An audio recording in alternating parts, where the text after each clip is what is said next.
आज केक मैं बनाऊंगी। इंग्रेडिएंट्स के बारे में भी सोच लिया है और कैसे बनाना है ये भी सोच लिया है। किसमें बनाना है ये सोचा है क्या? फूड व्लॉग्स के जमाने में इंस्टा रील्स देखकर आपका भी मन करता होगा ना, चलो आज पास्ता बनाएं, आज केक बनाएं। लेकिन इतने सारे खाने हैं तो उनको बनाने का तरीका भी अलग अलग, इनके लिए बर्तन भी अलग अलग। माइक्रोवेव के लिए कौन सा बर्तन सही है, गैस स्टोव के लिए कौन सा बर्तन सही है, इंडक्शन के लिए कौन सा बर्तन सही है, चलिए जानते हैं इन्हीं सवालों के जवाब।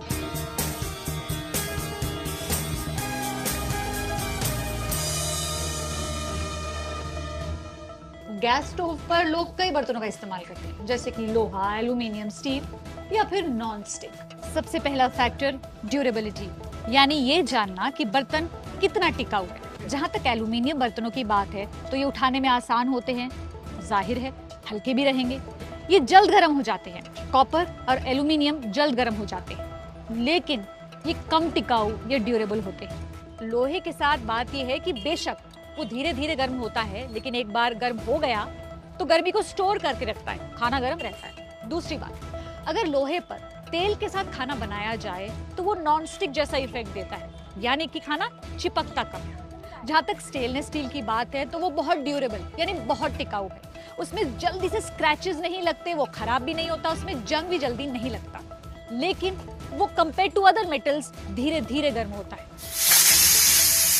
अब बात इन बर्तनों में बनने वाले खाने की। कई बार क्या होता है कि कुछ बर्तनों में जब हम खाना बनाते हैं या खाना स्टोर करते हैं, जैसे कि एल्यूमिनियम, लोहा, पीतल या तांबा, तो कई बार इसमें से ये मेटल रिस कर, लीच होकर यानी डाइल्यूट होकर खाने में मिल सकते हैं, खाने का टेस्ट बदल सकते हैं। खट्टी चीजों का टेस्ट ही अलग होता है। अब ये चटनी, सांभर, सॉस जैसे एसिडिक फूड जो है वो एल्यूमिनियम, लोहे, पीतल या तांबे के बर्तन में रखने से, उनमें पकाने से खराब हो सकते हैं। अगर सही तरीके से यूज करेंगे ना तो स्टील जो है खाना पकाने के लिए आमतौर पर सेफ माना जाता है। क्यों?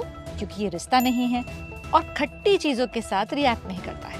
कोई भी यूटेंसिल लेने से पहले उसकी डिटेल्स जान ले और उसकी स्टैंडर्ड मार्किंग्स जरूर देखें। हेवी फेस वाला स्टील का यूटेंसिल बहुत आइडियल है हमारी इंडियन कुकिंग के लिए। जंग को रेजिस्ट करने वाली प्रॉपर्टीज हैं वो उसके अलॉय होने से होती हैं। It's a mix of iron, carbon, chromium, निकल, मॉलिब्डेनम एक्सेट्रा।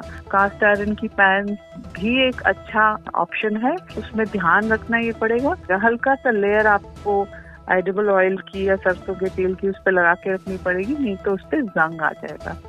अब बात सेकंड कुकिंग मेथड की, यानी माइक्रोवेव अवन की। माइक्रोवेव अवन के लिए ग्लास का इस्तेमाल करें या फिर माइक्रोवेव सेफ बर्तनों का इस्तेमाल करें, प्लास्टिक के इस्तेमाल से परहेज करें। अब बात तीसरे कुकिंग मेथड की, यानी इलेक्ट्रिक कुकटॉप स्टोव की या फिर इंडक्शन स्टोव की। अब यूजुअली इन स्टोव्स का फ्लैट सरफेस होता है, इसलिए जो यूटेंसिल्स यूज होते हैं वो कुकवेयर भी फ्लैट बॉटम्ड होने चाहिए।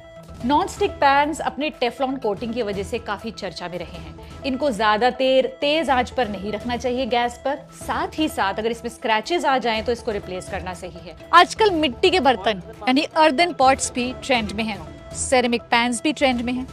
लेकिन ये सोचने से पहले कि खाना क्या बनाना है, ये भी सोच लीजिए खाना किस में बनाना है, for best taste and best results. तो happy cooking, safe cooking, bye bye.